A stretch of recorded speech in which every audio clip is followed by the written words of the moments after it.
Welcome to my channel. I'm Scott, and in this video I'm going to walk you through the process of valuing CASY's stock so we can determine if it's a buy or a sell. Let's get started with the model. This is a large cap company, 10 billion market cap. They're trading at $2.69 a share, and they have 37 million shares outstanding.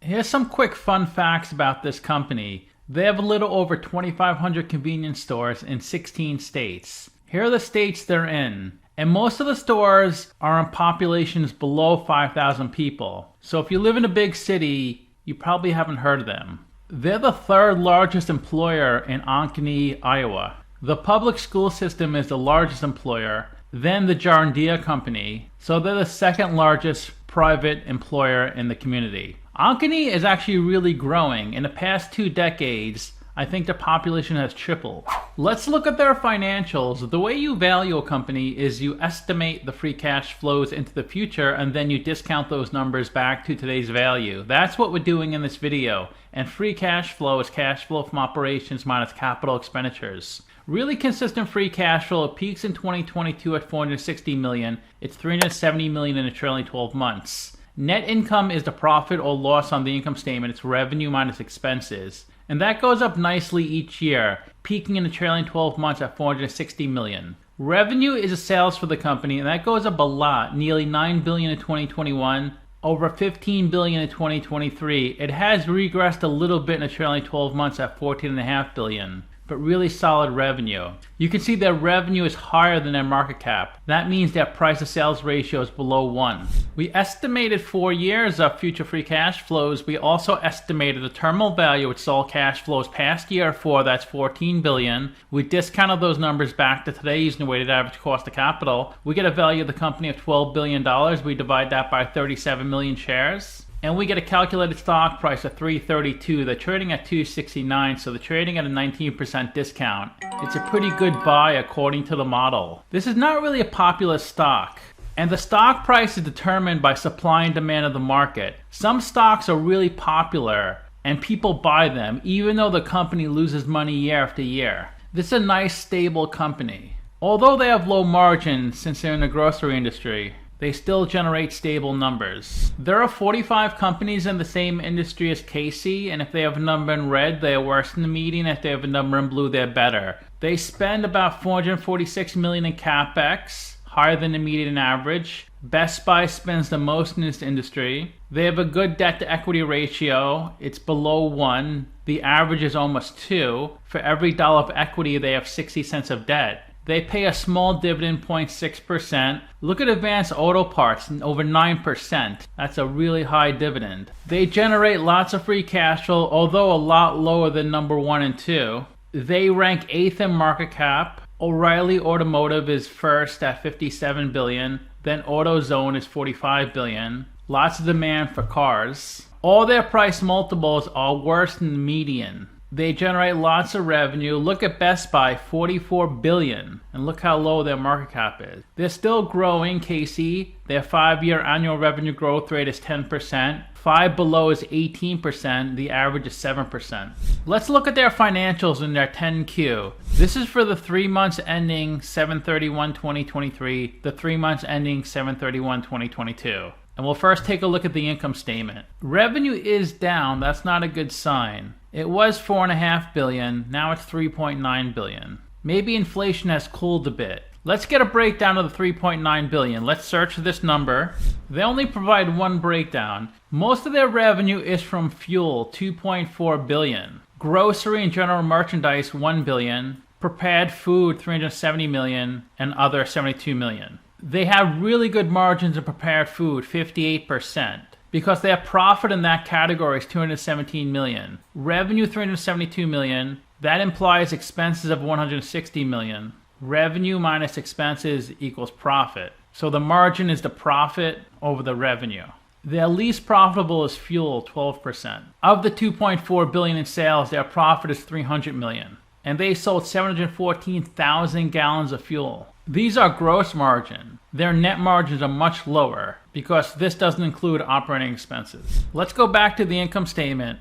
3.9 billion of revenue, 3 billion cost of revenue, 560 million of operating expenses, You have depreciation and amortization, 82 million. Interest, that's the interest they pay in their debt. So their income before taxes, 221 million. A little higher than last year of 200 million with lower revenue. So their margins are improving quite a bit. Then you have taxes of 52 million, net income of 169 million, higher than last year of 150 million. So their EPS is up to 454. They do have more shares outstanding. Last year was 37.2 million. Now they have 37.3 million. Let's look at their balance sheet. 1 billion of current assets, 930 million of current liabilities. So their current ratio is above 1. They have 439 million of cash on their balance sheet. Last quarter, it was 379 million. They're always going to have lots of inventory, 424 million. It looks like they do a good amount of acquisitions. Their goodwill is 618 million. Goodwill is the premium you pay when you acquire another company. Lots of property, plant, and equipment. They have lots of real estate, 4 billion. Total assets, 6 billion. Their biggest liability is long-term debt, 1.6 billion, because they have to finance a lot of their growth. It looks like they finance a lot of the real estate since they have 4 billion of property. Total liabilities, 3.3 billion, and they're a really profitable company, 2.7 billion of retained earnings. Retained earnings is the sum of all your prior net incomes minus the sum of the dividends you paid out. It's how profitable the company is historically. Let's look at the most important statement, the one a lot of people don't look at, the statement of cash flows. Operating cash flow is the first section of the statement of cash flows. It converts net income, 169 million, to cash. So they generated 229 million of cash in the quarter. That is lower than last quarter of 276 million. That's the 3 months ending July 2022. So it's a quarter last year. And the way you get 229 million, start with your net income, then you have to add or subtract the non-cash items on the income statement. Depreciation and amortization is the biggest one, 83 million. They have to depreciate all their properties and all their equipment. Stock-based compensation, 10.5 million, and deferred income taxes, 16 million. Then you have to adjust for changes in working capital. It looks like they spent a lot on inventory, 48 million. That's a cash outflow. They received 39 million of taxes. That's a cash inflow. Let's look at the investing section. They spent 69 million of PP&E, 13 million on acquisitions. So in their investing section, they had a cash outflow of 76 million. In their financing section, they paid back 30 million of long-term debt. They paid out 15 million of dividends. They bought back 30 million of common stock. Last year, they didn't buy back any common stock. And when they offer stock to their employees through stock-based compensation, they pay taxes, so that detracts 18 million of cash. So in their financing section, they had a cash outflow of 92 million. Let's take a look at the company on Simply Wall Street. Its last price was $268.50, 10 billion market cap. Pretty big company. I never heard of them before this video, but they look really good. They look like a solid company. The stock is up 2.5% in the past week, up 16% in the past year. Let's learn a little more about the company. They operate convenience stores and they sell pizza, donuts, breakfast items, sandwiches, tobacco, and nicotine products. They provide soft drinks, energy, water, sports drinks, juices, coffee, tea, dairy products, beer, wine, and spirits, snacks, candy, bakery items, ice cream, appetizers, health and beauty aids, automotive products, electronics, housewares, and pet supplies. They also have ATMs, sell lotto tickets, and prepaid cards. In addition to the stores, they sell gasoline, and we saw that's their biggest revenue generator, as well as car washes. They were founded back in 1959, so that's 64 years ago,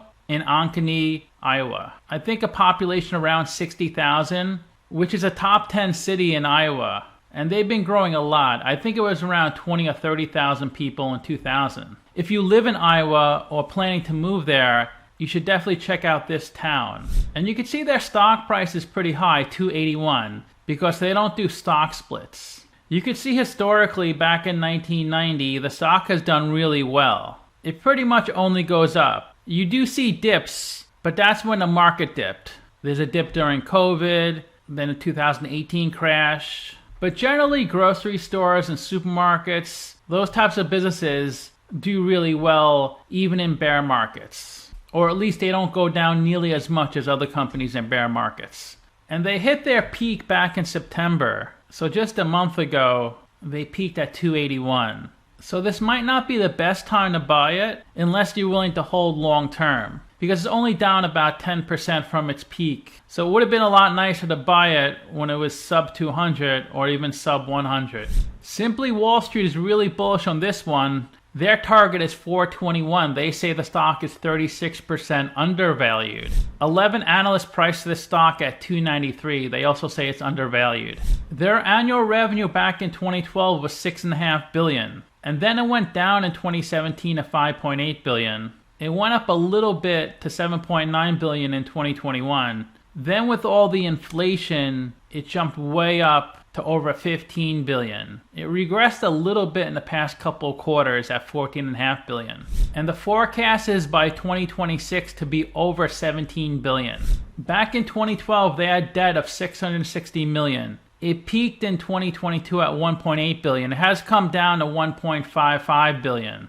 But you can see their equity goes up in a straight line, and their equity is now a good amount higher than their debt. So their debt to equity ratio is 55%. And this green line at the bottom is their cash. So they don't have that much cash on their balance sheet because they're constantly using cash to buy inventory. Their ex-dividend is Halloween 10/31. So if you want to get the next dividend, you have to own the stock on 10/30 or before. X means without dividend. So if you buy the stock on 10/31, you will not get the next dividend, which pays out 11/15.